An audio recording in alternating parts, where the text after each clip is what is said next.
Naquele dia, o ônibus parecia decidido a testar sua paciência. Já passavam mais de 10 minutos do horário previsto e Elisa mal conseguia disfarçar a ansiedade. A noite estava especialmente fria e o vento cortante soprava pelas calçadas desertas da rodoviária de Calgary. Se ele não aparecesse logo, ela teria que encarar a ideia de um táxi, caro demais. Ou, pior ainda, se arriscar pedindo carona. Mas quando ela já considerava o pior, 2 faróis surgiram ao longe, atravessando a névoa. O motor roncou suavemente ao se aproximar e o ônibus finalmente encostou devagar. Desde que se mudou para a região de Canmore, uma vila encravada entre montanhas ao sul de Alberta, depender do transporte intermunicipal se tornou parte da rotina. Não era o ideal, mas funcionava. Elisa estava ali porque, 2 anos antes, herdou uma cabana da tia-avó, uma mulher reservada, que viveu sozinha até o fim e deixou a propriedade para quem estivesse disposto a cuidar dela. Na época, Elisa ainda morava com os pais,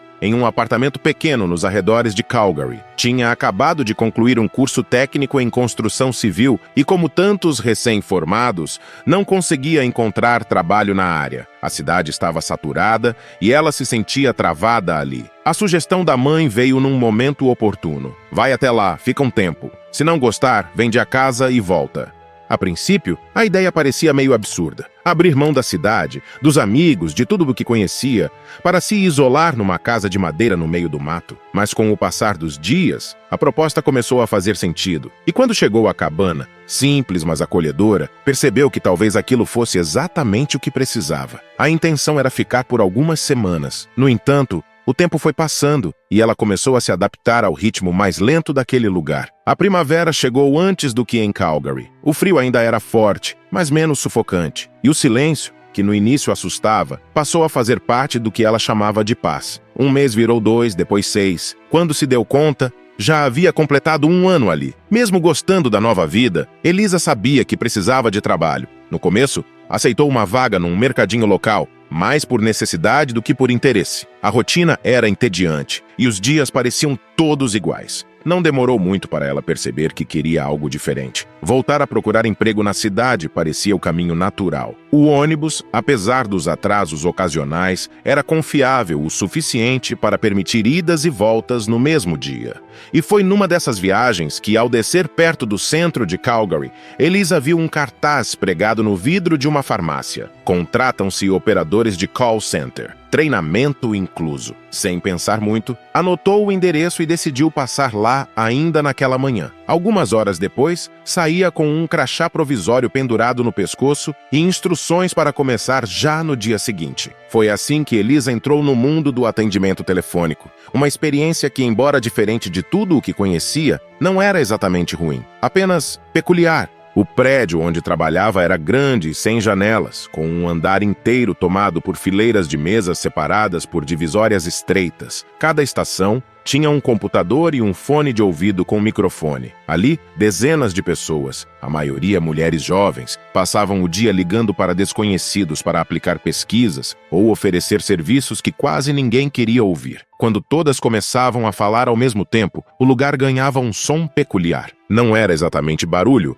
mas um zumbido constante, como o fundo de um lugar cheio de máquinas ligadas. Havia algo de automático naquela rotina, como se todos ali estivessem operando no piloto automático. O salário não era bom, mas pagava as contas. E no início, isso bastava. Logo no primeiro dia, enquanto ela ainda tentava entender como funcionavam os sistemas, um colega puxou conversa. Ele apareceu do nada ao lado da mesa dela, sorrindo com uma simpatia forçada. "Qual é o seu nome?" perguntou. "Elisa", respondeu, sem tirar os olhos da tela. "E o seu?" "Marcos. Escuta, será que você poderia me emprestar um dinheiro? Tipo uns $30. Ou 50, se tiver." Ela franziu a testa, surpresa com a abordagem direta. "Sério? Mal comecei aqui. Tô no cartão de crédito, inclusive." "Então usa o crédito", disse ele quase rindo. "A gente resolve depois." "Não é uma boa ideia", respondeu Elisa, já voltando a digitar. Marcos soltou um suspiro teatral, virou as costas e foi embora. Ela achou estranho, mas não teve tempo para pensar muito nisso. Minutos depois,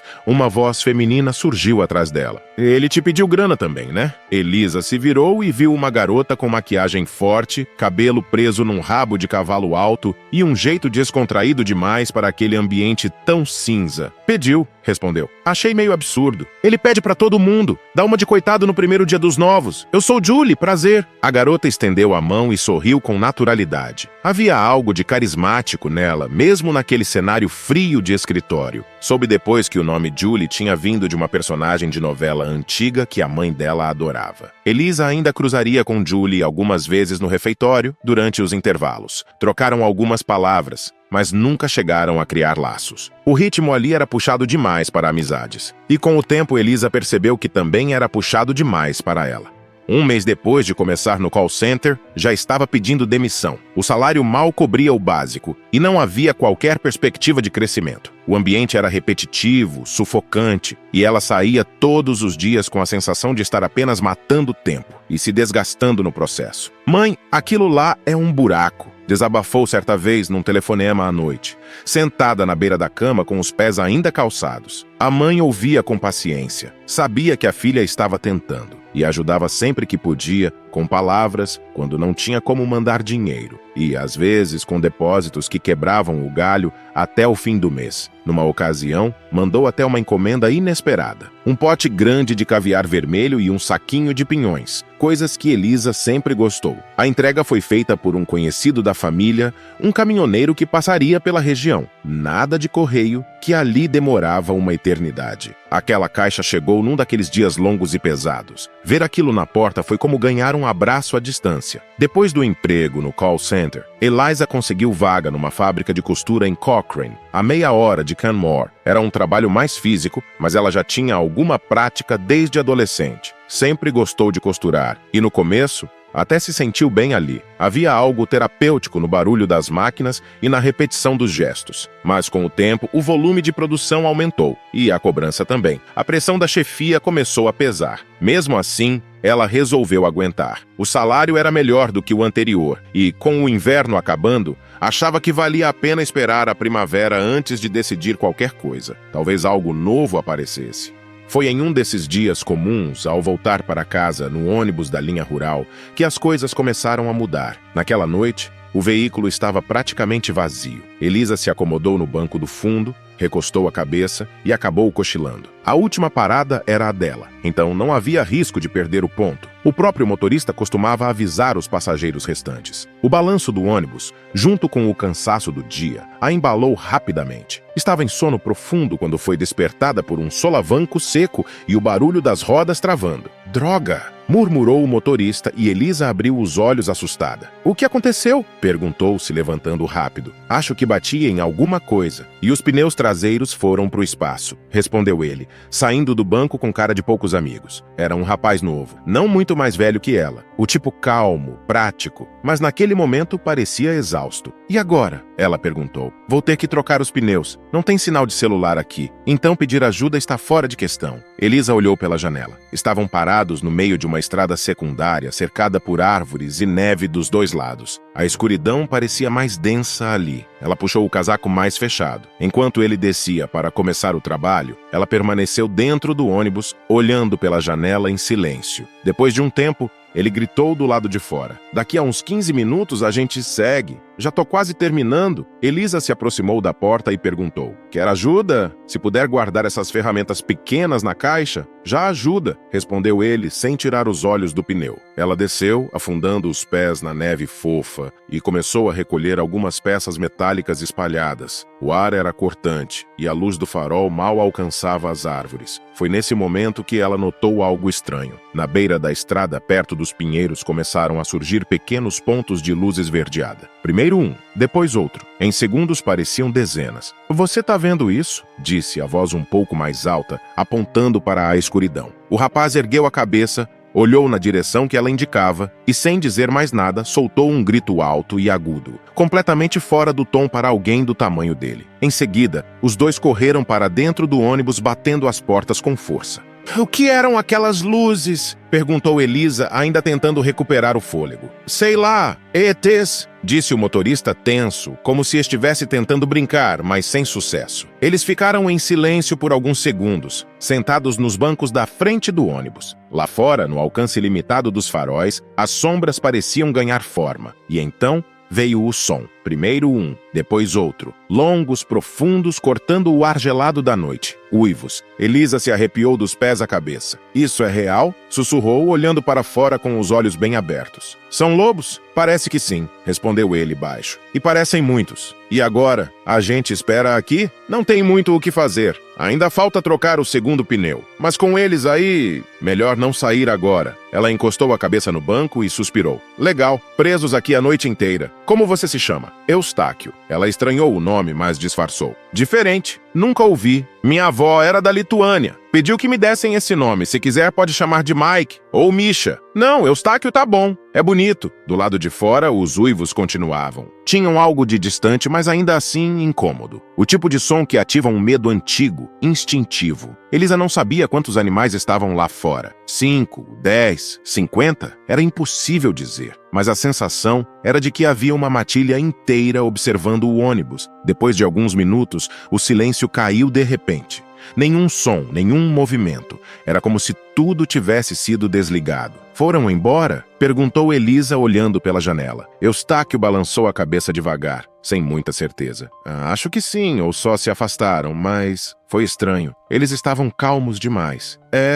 E isso me assustou ainda mais, disse ela, num tom quase reflexivo. Sentados ali, cercados pela escuridão e pelo frio, os dois dividiram o que tinham. Ele ofereceu café de uma garrafa térmica e alguns salgados que carregava na mochila. Era pouco, mas serviu para quebrar o peso do momento. Bom, vou lá terminar isso, disse Eustáquio, colocando as luvas. Tem certeza? Se eu não for agora, a gente não sai daqui antes do amanhecer. Elisa apenas assentiu com a cabeça, e ele desceu. A estrada ainda estava deserta, coberta por uma fina camada de neve recém-caída. Com movimentos rápidos e focados, ele começou a trocar o segundo pneu. Foi quando os olhos de Elisa captaram algo se movendo entre as árvores. Eles estavam de volta. Uma dezena de silhuetas escuras surgiu devagar da floresta. Permaneceram à distância, imóveis, mas um deles, um lobo maior, de pelo espesso e claro, se destacou. Aproximou-se, andando devagar, depois abaixou-se e começou a rastejar em direção a Eustáquio. Sem rosnar, sem ameaçar, parecia pedir algo. Eustáquio parou, ficou em pé e deu 2 passos para o lado, confuso. Não dá, murmurou, sem saber se falava para si mesmo ou para o animal. O lobo parou, observou. Depois, recuou. Não fugiu. Apenas voltou para junto dos outros, que se mantinham espalhados ao redor, quietos. Mas então outro movimento chamou a atenção de Eustáquio. Um lobo, talvez o mesmo de antes, caminhou lentamente para a lateral da estrada e parou ao lado de uma árvore caída. Eustáquio o seguiu com os olhos, e só então percebeu. Sob o tronco, quase escondida pela neve, havia uma loba ferida, a pata traseira presa sob a madeira grossa. Ela não conseguia se mover. Sem entender exatamente por quê, ele caminhou até lá. Não havia medo, apenas uma estranha calma, como se uma parte dele soubesse que estava tudo certo. Eu vou tentar te ajudar, disse num tom baixo. Não sabia se falava com a loba, com o outro lobo ou com ele mesmo. Se agachou, colocou os braços em volta do tronco e puxou com força. O corpo inteiro doeu com o esforço. A madeira rangeu. Depois, deslizou lentamente para o lado. A loba, livre, se arrastou para fora e levantou com dificuldade. Mancava, mas estava viva. Eustáquio ficou parado, ofegante, assistindo a cena. Um a um, os lobos começaram a se afastar, voltando para a floresta. Nenhum uivo, nenhum som. Só o farfalhar dos galhos ao redor. Ele voltou para o ônibus devagar. Quando entrou, Elisa olhou para ele ansiosa. Tá tudo bem. O que aconteceu? Tinha uma loba presa. Consegui soltar. Você foi sozinho? Fui. Não sei porquê, mas parecia que eles estavam esperando por isso. Foi como se me deixassem fazer parte daquilo por um momento. Ela sorriu, impressionada. Devia ter ido com você, talvez, mas acho que era algo que eu precisava fazer sozinho. Eustáquio ligou o motor. A estrada ainda estava vazia, mas a tensão já tinha passado. Elisa se encostou no banco e olhou pela janela. No fundo, tinha a estranha sensação de que aquela noite não seria esquecida tão cedo. Depois daquela noite na estrada, Elisa e Eustáquio passaram a se ver com frequência. No começo, trocavam mensagens, tomavam café juntos antes do trabalho ou se encontravam aos fins de semana. Aos poucos, a amizade virou algo mais. Com o tempo, começaram a namorar. E um tempo depois, decidiram morar juntos na cabana de Elisa. A vida a dois não era perfeita, mas era sólida. Enfrentaram problemas como qualquer casal. Contas apertadas, cansaço acumulado, imprevistos e dúvidas. Mas havia companheirismo. E com o tempo, aquilo se tornou o que os dois chamavam de lar. Eustáquio seguiu trabalhando na linha intermunicipal. Conhecia cada curva da estrada entre a cidade e a vila, cada ponto onde o gelo era mais traiçoeiro, cada barulho estranho no motor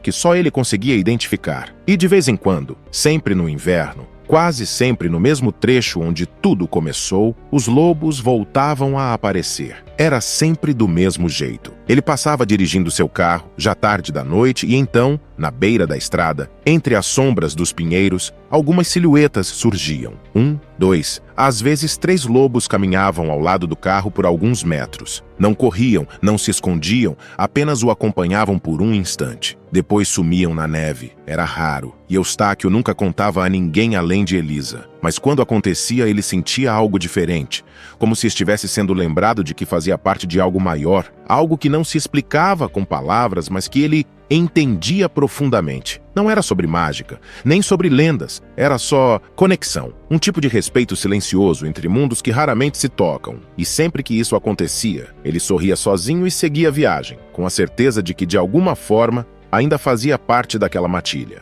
Se você se emociona com histórias como esta e quer continuar descobrindo mais relatos incríveis, não deixe de se inscrever no canal. O seu apoio é fundamental para que possamos continuar compartilhando histórias tocantes com você. Agora, imagine uma cadela de guerra, marcada pelo trauma e aparentemente esquecida de seu antigo companheiro, de repente entrando em alerta máximo dentro de um café tranquilo. Ela fareja o perigo, rosnando para um homem misterioso, e tudo muda. Será que o reencontro deles foi apenas coincidência? Ou o instinto dela acabou de evitar uma tragédia? Quer descobrir o que aconteceu e sentir as emoções dessa nova história? Não perca o próximo vídeo do canal Amo o Meu Patudo. Clique no vídeo que está aparecendo na sua tela e vem comigo. Grandes emoções vêm acompanhadas de grandes histórias. Até lá!